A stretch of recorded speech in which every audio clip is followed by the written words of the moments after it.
relax, be cool. Cause if you don't, you'll act like a fool, so be cool. Hey everybody, welcome to Get Busy Watching. I'm your host, Honest Dan.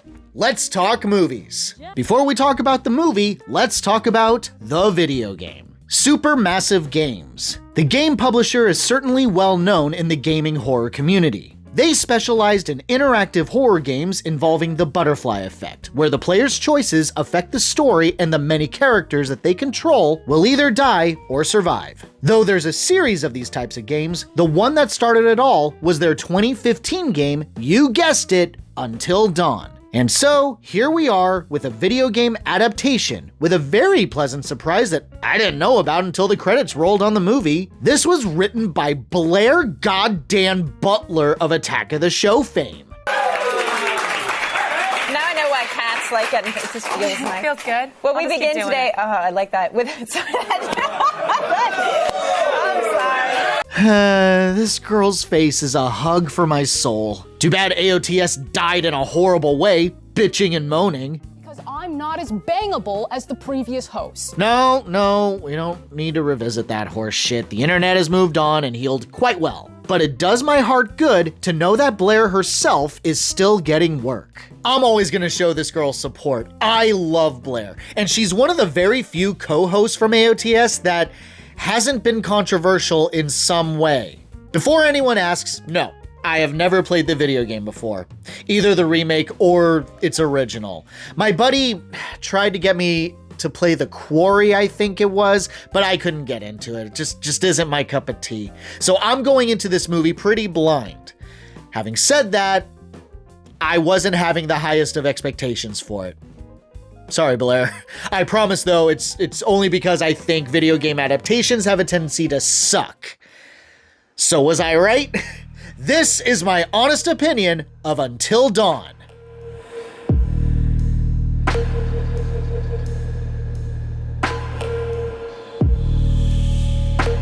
Clover, played by Ellen Rubin, and her friends are searching for her long-lost sister who went missing a year ago. She learns that she might have disappeared in the ominous neighboring town where disappearances are quite common. When they arrive and hunker down in an abandoned house, they are hunted by a masked killer and he successfully kills them.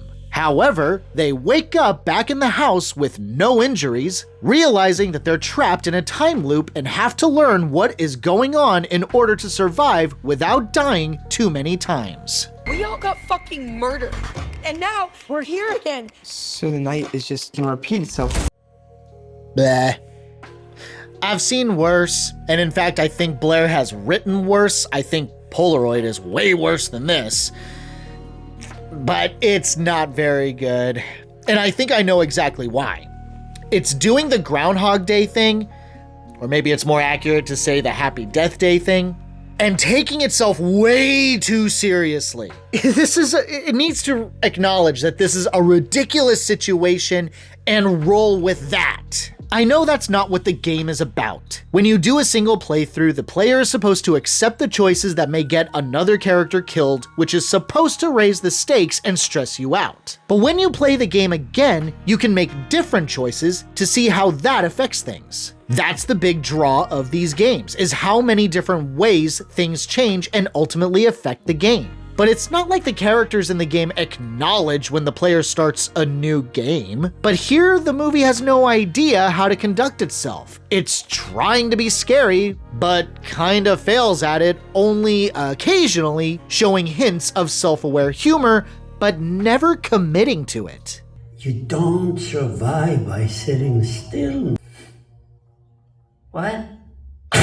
This is why I like the Happy Death Day movies, especially the sequel. It knows it's silly and leans hardcore into it. As a result, it's a comedy. And the fact that it's carried by the insanely talented Jessica Roth is what makes it stand out as well as it does. But here, it's not as fun and never does anything all that smart or unique. One of the main pitches of the movie is that every time the characters die and wake up, something new is trying to kill them. But that doesn't exactly mean much. Attempt 1 is a slasher killer. Attempt 2 is still a slasher killer, but also a poltergeist? a witch? Nothing about this one makes sense other than to force some internal drama that never goes anywhere. To pile on the confusion, there's a quick glimpse of a giant troll when two of them try to drive off. But that's the problem. Something new is trying to kill them. That's a lot of somethings. Ghosts, trolls, if that's even what the thing was, and a witch that possesses people, and the slasher killer makes an appearance again. So,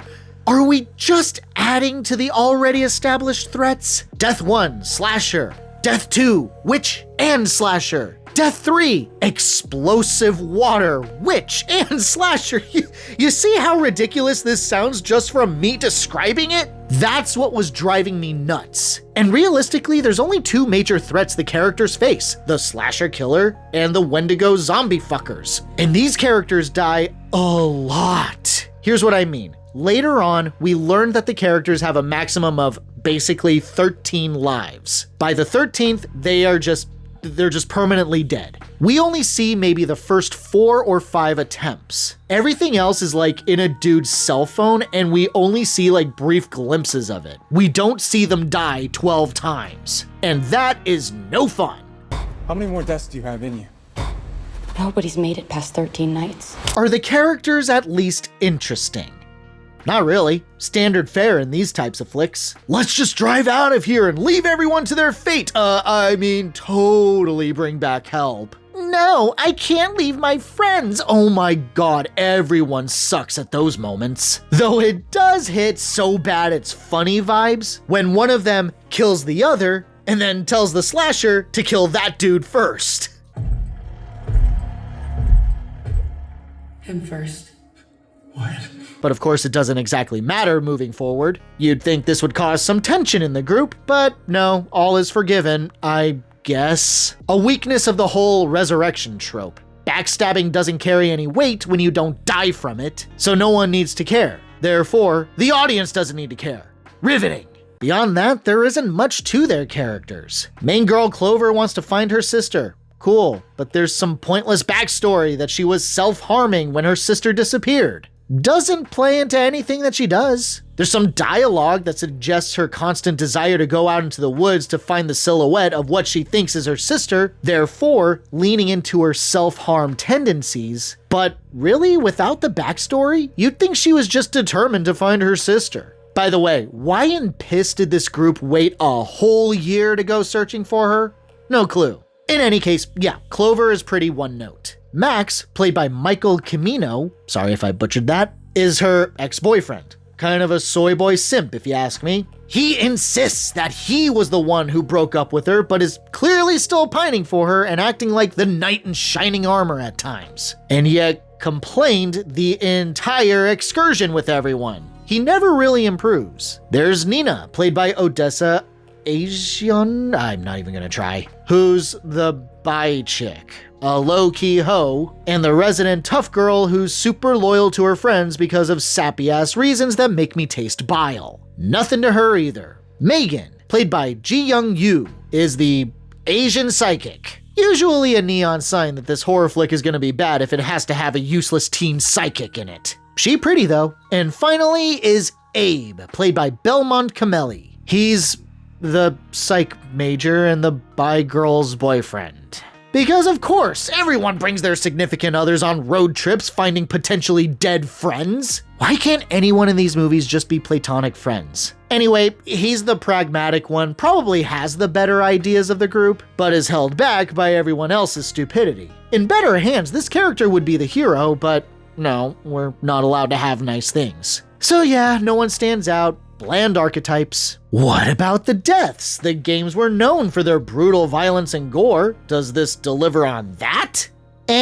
Sometimes, but it's watered down gore. Does that make sense? Okay, let's try and explain this. In the games, the gore is front and center. You get human suffering and the gore is graphic and lingered on to make you, the player, as queasy and uneasy as possible, as well as to make you feel like shit for getting the character fucking killed. Here's some examples. Viewer discretion is advised.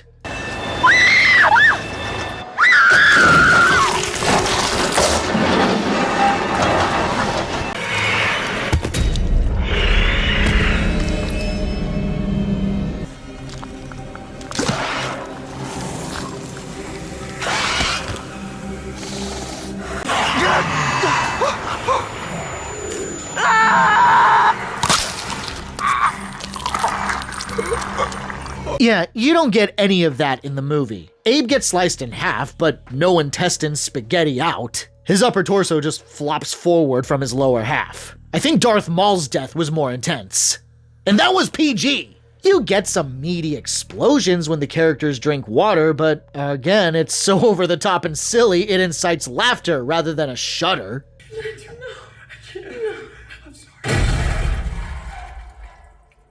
Max gets his eye stabbed by a wooden spike and the eyeball comes out and kind of still attached to the spike. That was okay. But that's pretty light compared to what the game offers. Really, it's just so threadbare. I guess someone was scared of an NC-17 rating. Fucking pussies. Here's hoping that there's gonna be an unrated version later, but even if the violence was on par with the game, would it really help? At the end of the day, the characters are still boring. The plot is still ridiculous and hard to invest in, so I doubt by a large margin. I'm still struggling to figure out what to say. You know what, I am actually gonna kind of correct myself on something that I've been saying. Blair did not write the entire script. She wrote an early draft, but then another writer came in and gave us the final product that we have here. So I acknowledge it's completely up in the air as to whether or not Blair's original vision was kept intact or totally butchered.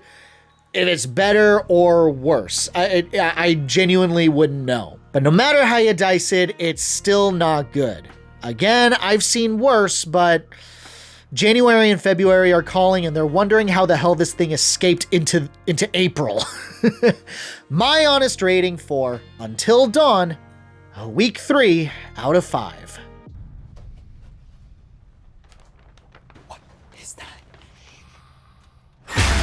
Thanks so much for watching, you guys. I really appreciate it. Hit that like or dislike button. All engagement is welcomed. Subscribe to the channel for more reviews. And as always, have a great day, stay safe and healthy out there, and hope to see you soon. Relax. Be cool. Face facts.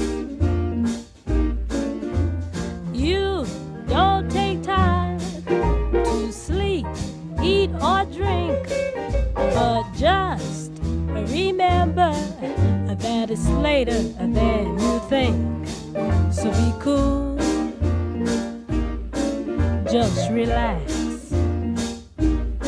So be cool, face facts, 'cause time